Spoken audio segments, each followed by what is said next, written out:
Hey guys, welcome back to Double Take, the podcast. Today we've got Jeff Easter with us on the show, and I tell you what, Jeff Easter is one of my favorite people. He's so funny, and we're going to learn a lot about him being from the great town of Mayberry, for those of you who are familiar with the Andy Griffith Show, and lots of other things that you may not have known about Jeff, including his time here with Gold City. So we're going to have a blast.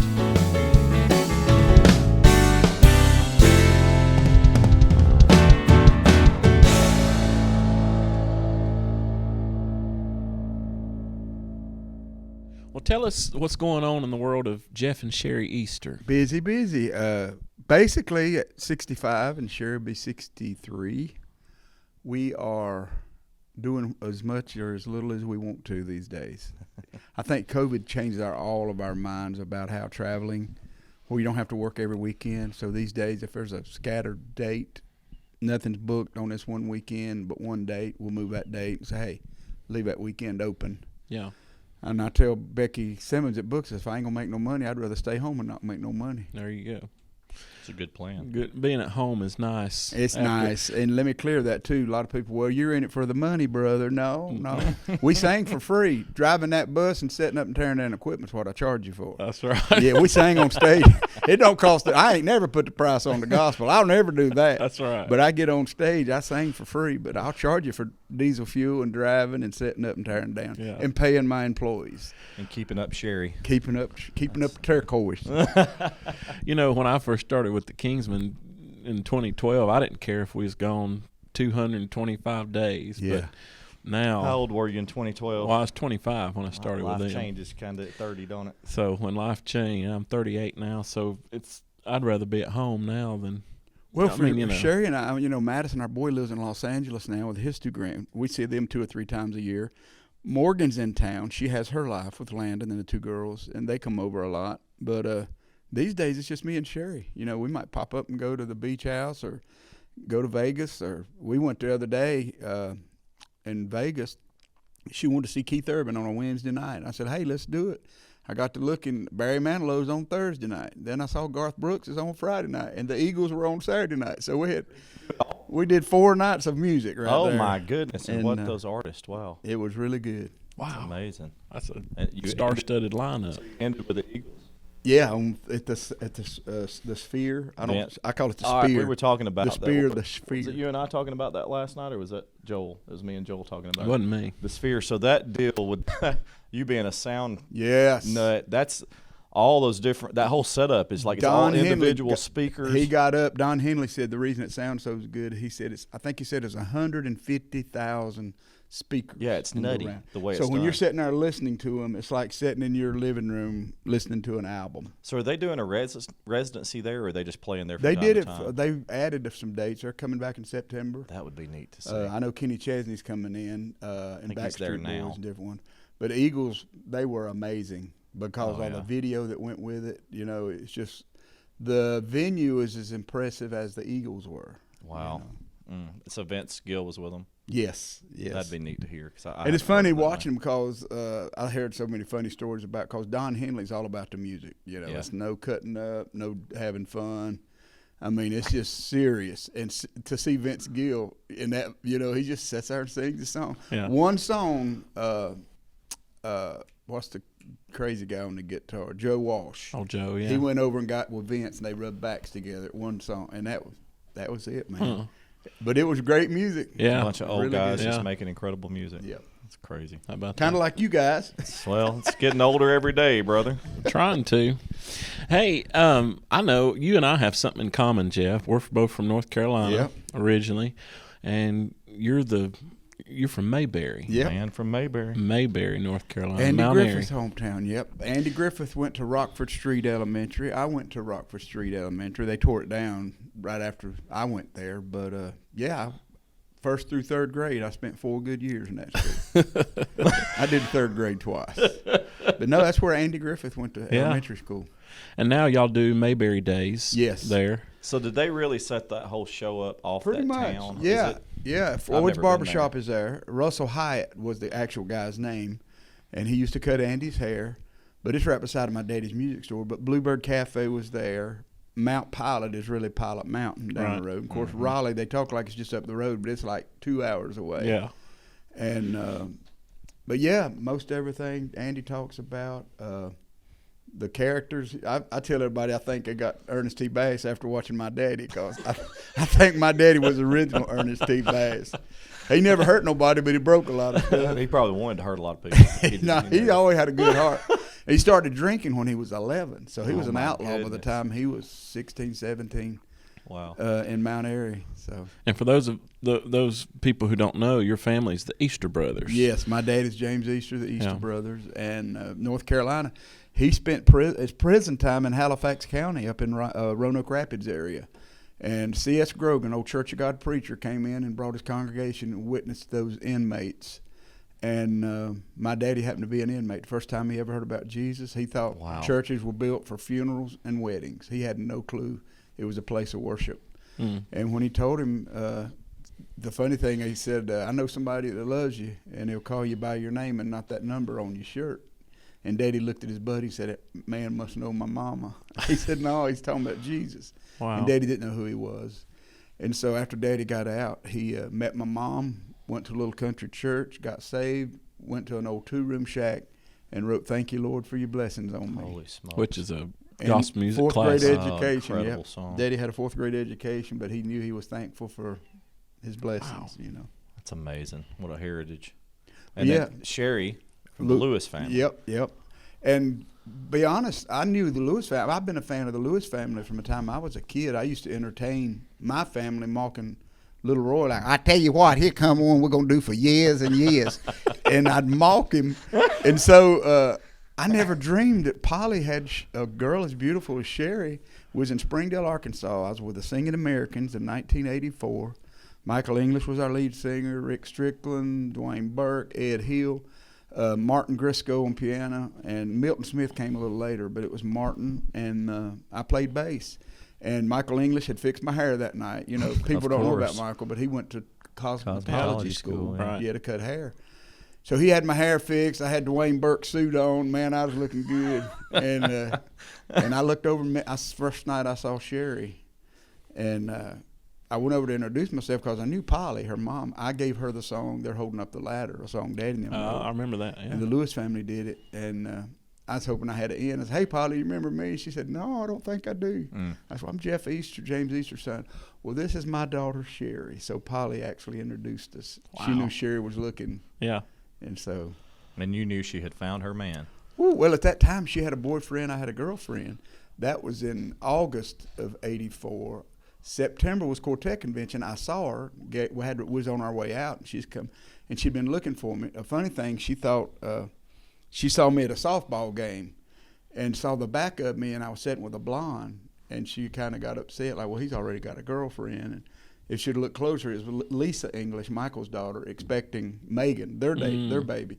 So I was just sitting with Megan, and with Lisa, and so that next night at Quartet Convention, she came up and I got to explain it to her, and she left. And then October we played Dothan, Alabama at the Peanut Festival, and we drove up and there was the Lewis family bus. I'm like, "Oh man, I wonder if Sherry's there." And I go up to Polly, said, "No, she's in college, but she and her boyfriend just broke up." I said, "Well, that's cool." I said, "Me and my girlfriend just broke up, like right now, this minute, right now." So they came on. She don't know it yet, but she'll find out. So they came on stage where they're holding up the ladder. And at 3-minute song, and Sherry heard "They're Holding Up the Ladder" in the background. When Polly gave me Sherry's number, she was at home by then out of college. She was at home, and so she drove over to Rome, Georgia the next night to see me. And we've been together every night since. That's amazing. That's awesome, man. That's great. So what year was Live and Alive cut? Singing Americans. That was 84, 83. So were you there? No, I took Gary Coursey. He played on that. Okay. And I came right after that. Gotcha. Bonnie English, Michael's brother, played a lot of the dates, but he didn't want to tour at the time. And so when first job I had was with Gold City, away from the Easter Brothers. When I was raised in bluegrass gospel, and Gold City was doing, it would be in 1980. So was Gary there? Gary Jones is the one that hired me. He had just came with the group. So that was 81. Was it 81? Yeah. Because Tim Riley had just come there from Mississippi, wherever he was from. Where was he from? He was a Southman or something? He was from Gadsden, yeah. Was it Gadsden? Yeah. But he was with the Southman, right? He was, yeah. And so Gary hired me and John Noski at the same time. And so Floyd Beck had seen my brother Rabbit play for the Happy Goodmans and saw Rabbit playing the steel guitar and a banjo. And Floyd thought because my brother played the banjo, Jeff could play the banjo. So they hired me thinking I was a bass player, banjo player, but I was not even a good bass player. Oh. They hired me, and so I remember meeting Jerry Ritchie and Floyd Beck at the Waffle House right there off at Gainesville exit off of 85. And they took me into – Gary had drove down to Pensacola to pick up John Noski. So I stayed in Floyd's basement with all those animals he had. I mean, it was like – you think he's? I mean, I'd heard about that. Oh my Lord, his whole basement's full of probably no joke 100 heads on the wall from buffalo to deer, and it's spooky when you're down there by yourself, you know. And then John and Gary came in the next day, and that's when and we started doing our first. What a Lovely Name was the first song I played rehearsal, and I couldn't even alternate on the bass. I'm always boom, boom, boom, boom, boom. You know, on a quartet, you do the one twice, boom, boom, boom, boom, boom. Right. That's called alternating. I didn't even know how to alternate. I mean, John Noski wore me out. Gary had a little more mercy on me. Feel the beat, man. Can you not play? I thought you could play the bass, man. We didn't have you. You can't even play the bass. Tune that thing. And we didn't have no money back in, so instead of buying bass string, we used to boil them. We would take the strings off the bass, water in a pot on the stove, and put bass strings and boil them, and they'll be brand new again. Oh, wow. Yeah, that's how poor we were. Didn't know that trick. How about that? And I remember one of my favorite lines washing the bus for Gold City. Jerry Ritchie would come up and he said, "Son, you got to love the dirt off that bus.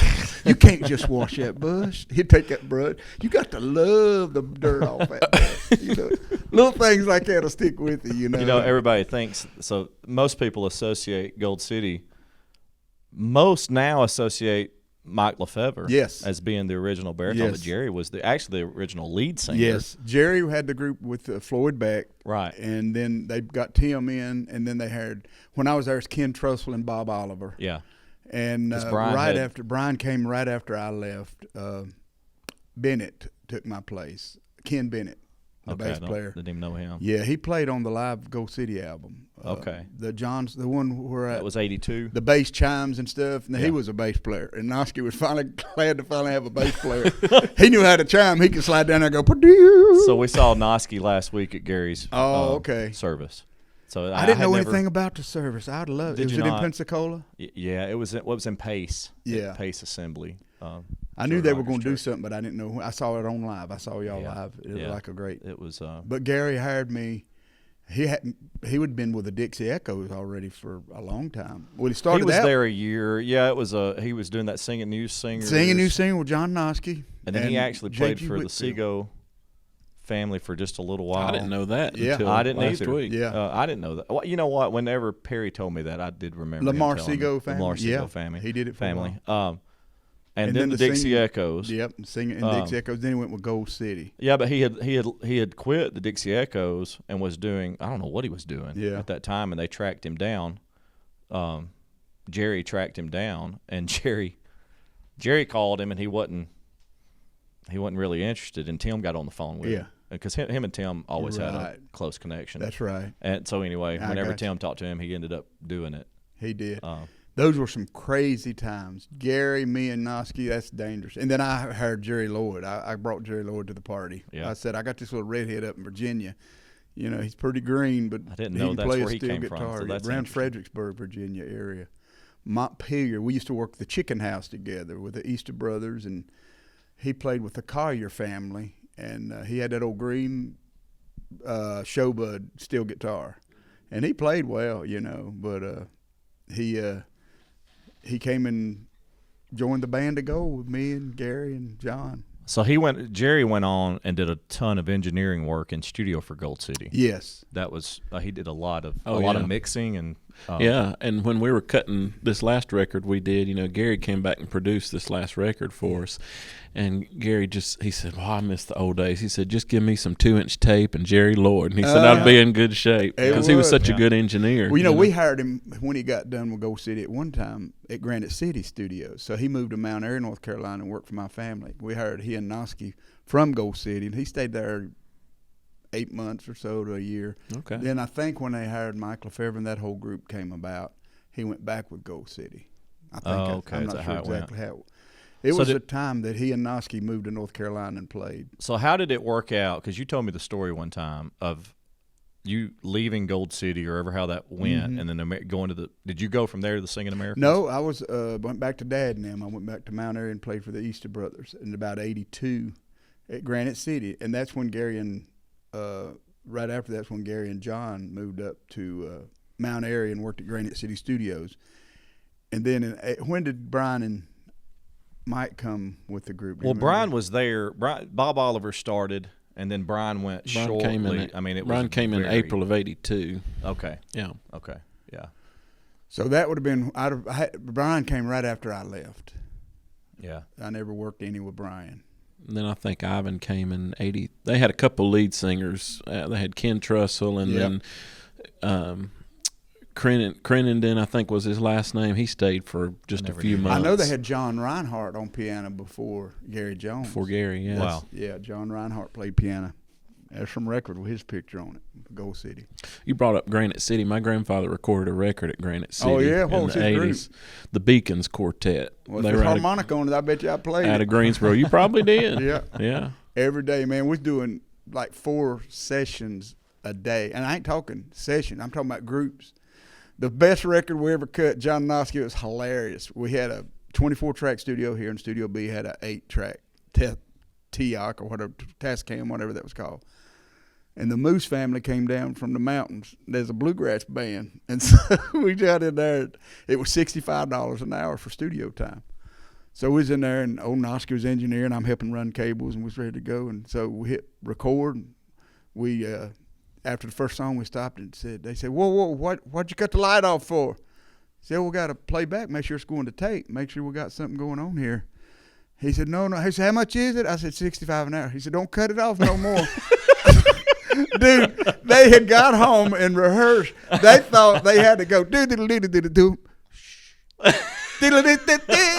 They rehearsed the seconds between the songs. They for counted 10 how songs, many seconds for it was till the next track. For every song, for every musician, and they didn't breathe. That is amazing. And so John said, hold on. He went from 8-track straight to 2-track. He said, let's get this, make it quick. Yeah. And within an hour, they did a record for $65. That was it? That was it. They wanted what they sounded like. Yeah. We ain't going to fix nothing. This is what we sound you know what? like. That's pretty cool. It's pretty cool. Yeah, we probably couldn't do that the now. Moose family. Ask Noski about it. He'll know. That's hilarious. I had never met him before, and he came up and we talked a long time. Gary always talked about how great a drummer he was. Oh, he is. He was just a top-notch drummer. And he was a metronome. He's like my son-in-law, Landon. My son-in-law, Landon. Dean Hopper is a great drummer, and Mike Hopper. Both of those guys said, man, Landon Smith is a metronome. He just That's locks what it Noski in. was. Noski, man, you can count on it. If he's playing it, it's in the pocket. Yeah. Did you ever hear about his testimony? Oh, yeah. I've heard that story. Go ahead. Well, Josh may not have heard Jerry all Rich was asking everybody to testify one night when we got up there, and everybody's going down, and Noski's Mr. Cool, he got it. Well, y'all got a red hot town. Y'all be careful on the interstates.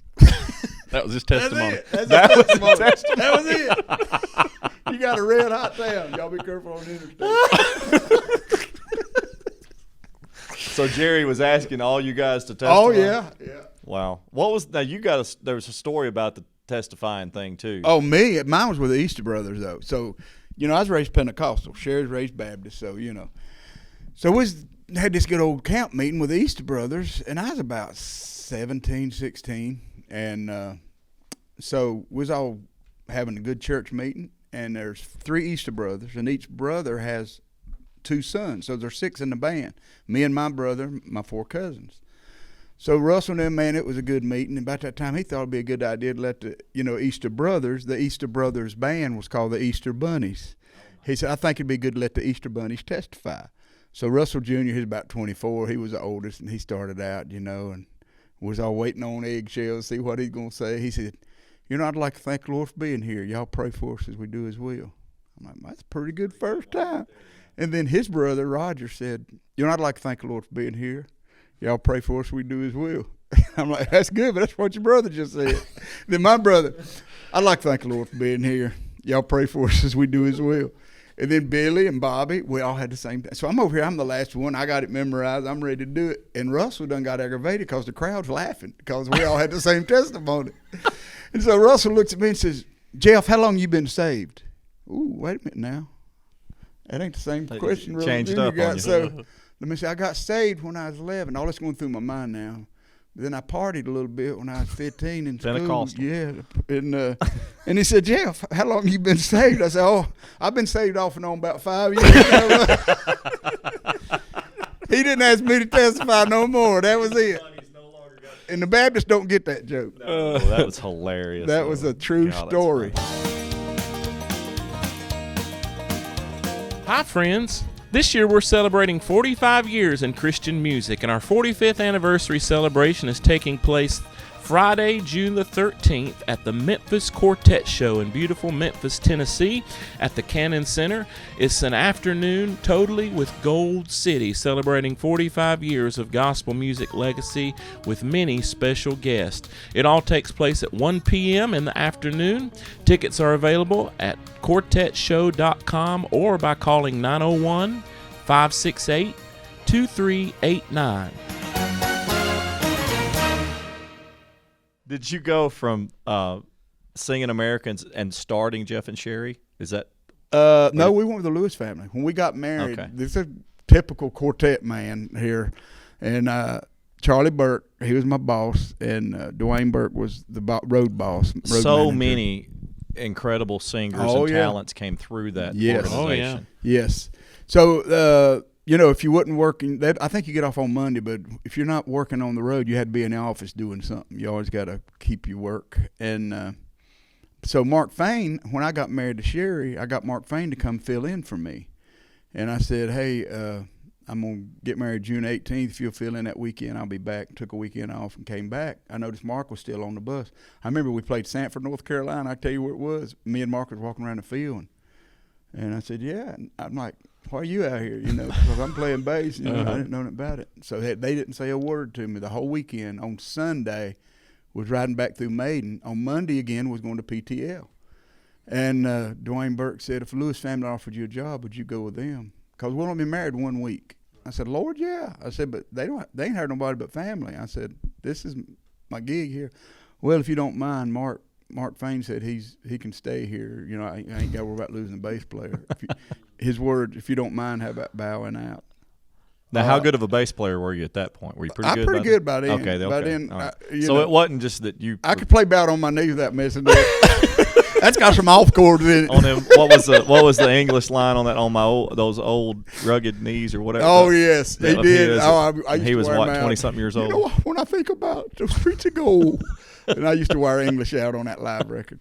But anyway, so yeah, he said if you don't mind bowing out, and so I'm fired. I'm married 1 week. They dropped me off, and they went and did PTL. And so Sherry calls Polly. She's working for the unemployment office.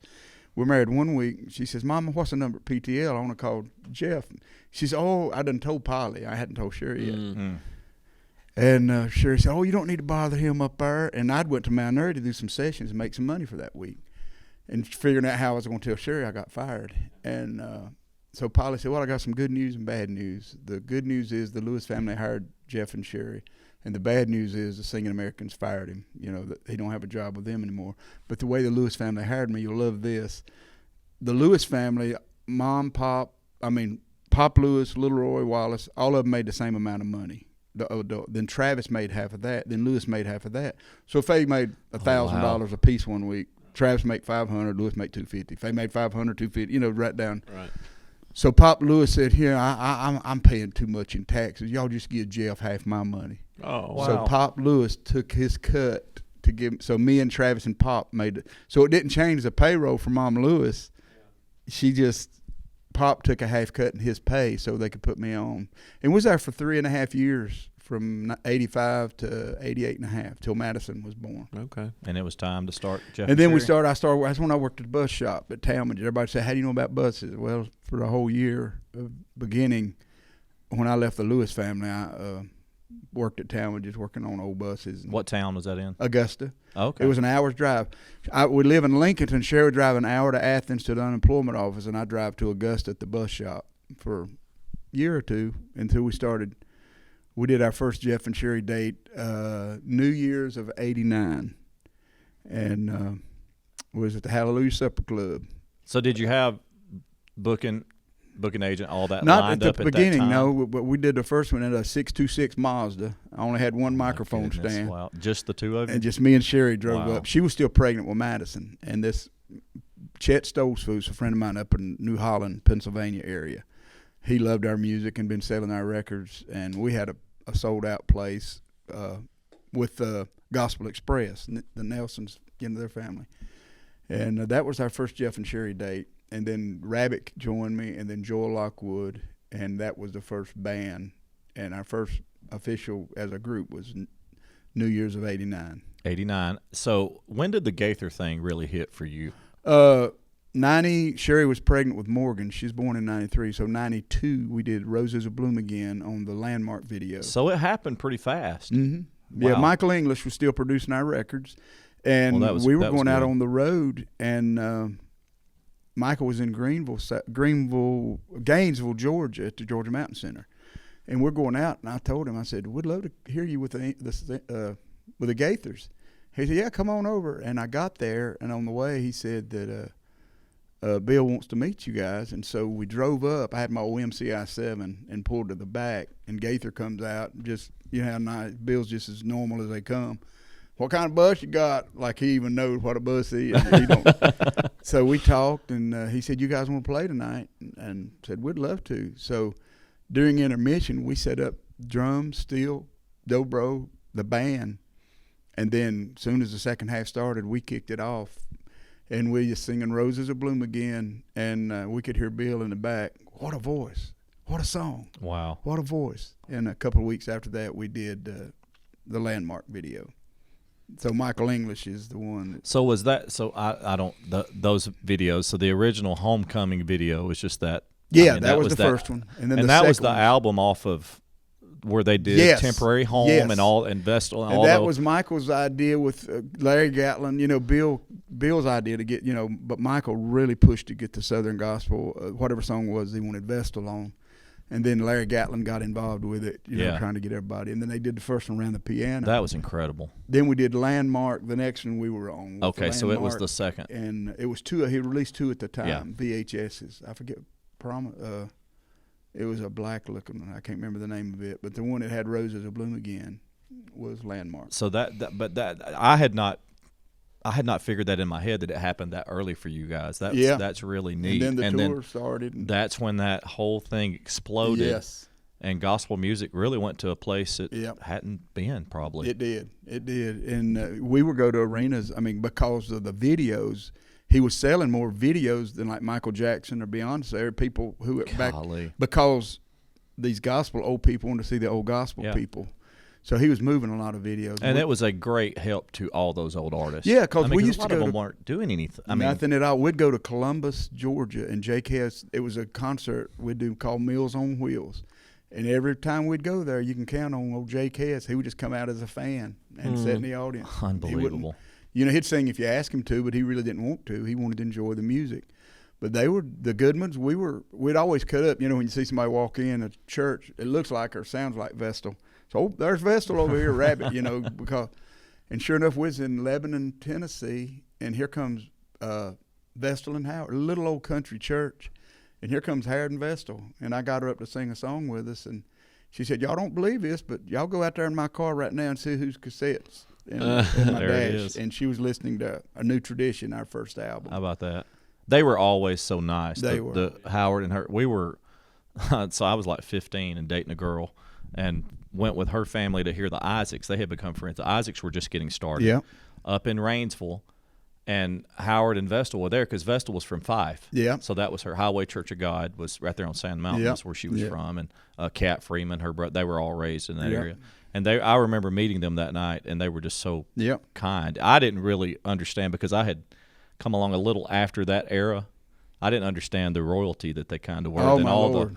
It wasn't long after that you start seeing the Gaither videos are coming out. And one thing about Vestal, you don't ask her to pray for you unless you mean it. But she'll stop right there on the spot. I don't care who's around. Vestal, I need you to pray. Well, let's do it right now. What's the problem? Boom, knock it out. Yeah, we should do more of that. You know, they were struggling during that time that the Gaithers started personally because they had just lost Sam and Rusty. Yep. And, you know, they had done that reunion album and probably tour. And then, so it was just Howard and Vestal, and they were trying to find their way, I think. Yeah. And Bill, I mean, like you said before, he just helped so many people that their career was behind them at that point. Yeah. And he revived, and he always said on the videos, he said, I get feedback that you have the coolest old people. Yeah, you know? And he does. And Bill, he called me the other day about hey, we're doing this video in September. If you know anybody, let me know. And Mark Wills, country singer, I just was with him 2 nights ago, was doing a little jam session. He was there.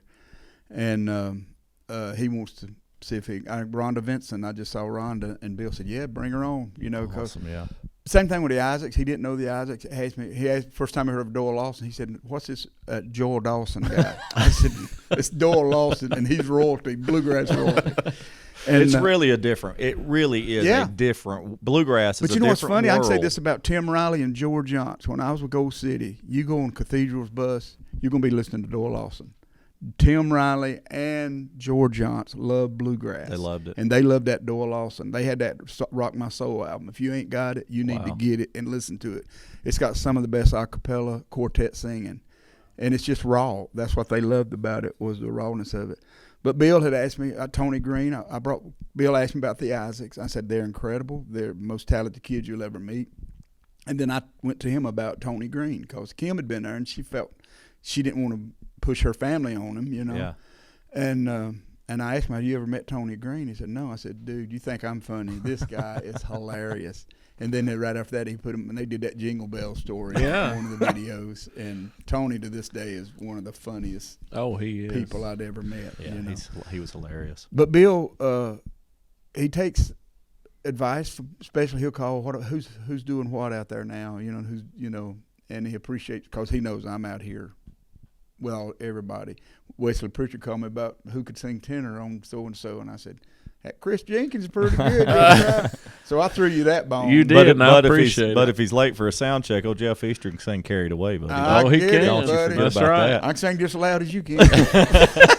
Maybe not as high. I think it was a little louder, actually. Just loud. And that video got so many views on our Facebook page. Yeah. I mean, it blew up, literally, with the viewership. I almost made it. And you wasn't even in it. I wasn't even in it. I know. But Jeff, it's been great talking to you. Well, tell us before we go. Tell us where we're going now. Where's Jeff and Sherry going? Y'all just continue to take it easy. We're having fun. Becky just called me the other day. Folks wanted us in Canada, and nowadays you'll see tonight it's just me and Sherry and Tanner. I got a little drum machine I hit, which is great. Yes, I love that. Yes, it's very intimate, and I do it with my track. And normally video, they don't have video for us to get plugged into here tonight, but. My little keyboard and Tanner with his talent, it's just. Oh, he's incredible. He's a great player. He is a good great singer. player. And the thing, people, when it's Jeff and Sherry, and they want to hear Jeff and Sherry songs, and they want to connect. The key people don't get. A lot of singers sing at the people. Yes, people that connect and really people love are the people that know that you're genuine, and you don't live a different life off stage as you do on stage. But real. I mean, I can't tell you. That's why Gaither's like he is. Yeah. I mean, he's as real as it comes. And if something bugs him, you'll know it. As far as that's good. Programming, I sat there last week. Was with him in Gatlinburg for 2 days, in 4 shows. We did the 10 o'clock and the 6 o'clock. And here he is paying Jason Crabb, paying us, and I know he pays these flats. But we sing one song. We might not even sing a song at all. And he'll ask me, what you got? Well, I got Thank You, Lord. Thank You, Lord. We're going to do Thank You, Lord. And Morgan has been singing and killing the I Speak Jesus. She loves that incredible song. And, she's been doing it about 1.5 years now. And she did it last year at Family Fest, and she did it again this year. And just like Autumn Nealon, she's there, and she called. I did a video for her. I make these videos to where the screen is black, and she does that, I love you, Lord, further down, the one she did on the video. Goodness of God. Yes, yeah, but on the second verse at Gatlinburg, here comes Amber, and Amber sung the second verse and chorus. And so the guys at Gaither sent me the audio and video, and I mixed them together to where it's just a soundtrack, the first verse and chorus, and then it's the full track, and then it goes back to just Amber to finish it out. But she's literally on stage singing with her family. Wow. And people what a moment. To see that. So does Charlotte Ritchie that was with you, that's another Gold City kind of tie-in with Greg. Yeah, Greg. Being Jerry's son. Doug Riley is actually, Doug Riley. We were playing somewhere, and he knew I was looking for a drummer. He said, "You remember Greg Ritchie?" I said, "Jerry's boy." I remember as a kid. Yeah. And he worked at Firestone Tire Company up in Nashville. He said he's looking to play drums. And, of course, when he was at the Firestone, I tell everybody when I hired him, he had to retire. Said he worked at a muffler shop, but he's really exhausted every evening he got home. Wow. But no, Greg, I never heard him play. First time I heard him play, he was on stage with me. That's a pretty good recommendation from Doug, though. From Doug. When Doug tells you can count on it. Yeah. And, boy, that was a sweet guy. Yeah. We recorded a song on our record of Doug's, and he was, and you talking about a funny goober. Funny, dry, just so funny. Hey, man, you want me?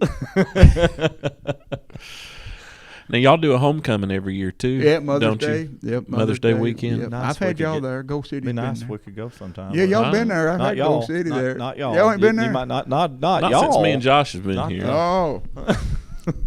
I know. We can work somebody, on that, whoever y'all's lead singer was at the time, he was terrified of this mask. Somebody told me about. Oh, that was Chip. Yeah, that got out on. So I saw that on YouTube. Lord. That was hilarious. And I don't know what mask it was or what. It was a clown mask. He was scared of clowns. Wasn't that? I think that's what it was. Yeah, and I think I just might have had a clown or something. Something. I can't remember. But it's out there somewhere. In we'll have to get y'all back. We'd love to have y'all back. That'd be fun. Yeah, it's on record, so now we can. Yeah, we'll do this again. We'll get video. Yeah, man, for sure. Thank you for spending some time with us. Oh, thank y'all for having me.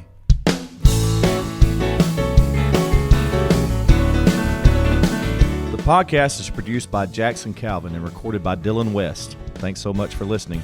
Hope you'll join us again next time.